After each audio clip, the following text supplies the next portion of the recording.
Good morning mga kamaster. Have a blessed Sunday sa lahat. Ayan. Cooler. Galit na galit si Cooler. So yun mga kamaster. Tama ka na Cooler. Tama ka na. Good morning. Ayan o. Good morning. Labo ng camera sa likod ah.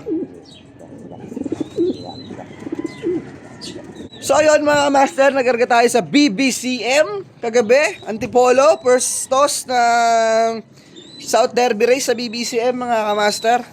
Bali 15 yung binayaran ko, pero 14 lang pala yung naikarga ko dahil nagtataka ako, andito si Ash. Ayan si Ash mga master oh. Ronda ko na yan, pumasok agad, naghahabol kasi. Hindi ko pala siya nakarga. Bali ang karga niya, tanay na, yari. Pero kaya, lapit lang yan. Martes na siya may karga.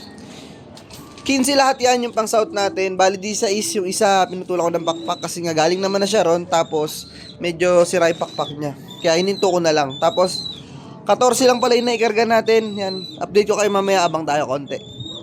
Antipolo lang naman yan mga master, palapit lang. So ayun, maraming salamat pala sa nanonood sa vlog sa atin. Bubulol pa ako. Ayun oh.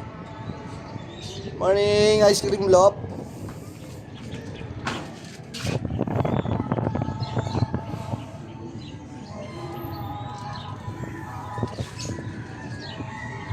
Napakaganda ng mundo, no?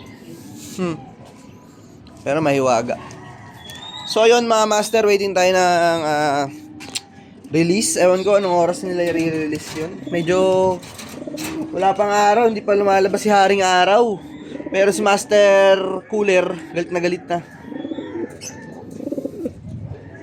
So ayun mga master, update ko kayo mamaya sa mga pauwi natin. Aray ka! Galit na galit! Pikoy! Ayun si Pikoy mga master oh. Pupunta lang rito pagkakain na. Grabe yan Pikoy. Ayan oh. Pikoy! Pikoy! Grabe ka Pikoy, uwi ka lang pagkakain ka. So yun mga kamaster, time check 5:12 PM. Yung 14 na kinarga natin mga kamaster 10 out of 14 Antipolo pa lang. Sa ako nabibidyon kasi hindi ko naman naabangan yung mga pagdating nila eh. Pero ayun nga, ang naabangan lang natin yung si Slate. Kasi namalengke kami kanina, kaya hindi ko na naabangan yung iba. Pero pag akit ko dito ngayong hapon, 10 na yung nakauwi, 4 yung wala. So okay lang ba yun? Sa akin, okay lang yun mga master. Lalo na yung mga nahuli. Mas kinakabahan pa nga ako next kargahan yan yung mga nauna eh. Kasi, ang gusto ko pag first lap, first toss ng hagis, gusto ko mapalayo sila. Tapos, hahanapin talaga nila yung way pa uwi. Yun yung magandang training. Yung mapalayo sila, tapos umuwi sila. Ang ganda ng homing nun mga kamaster.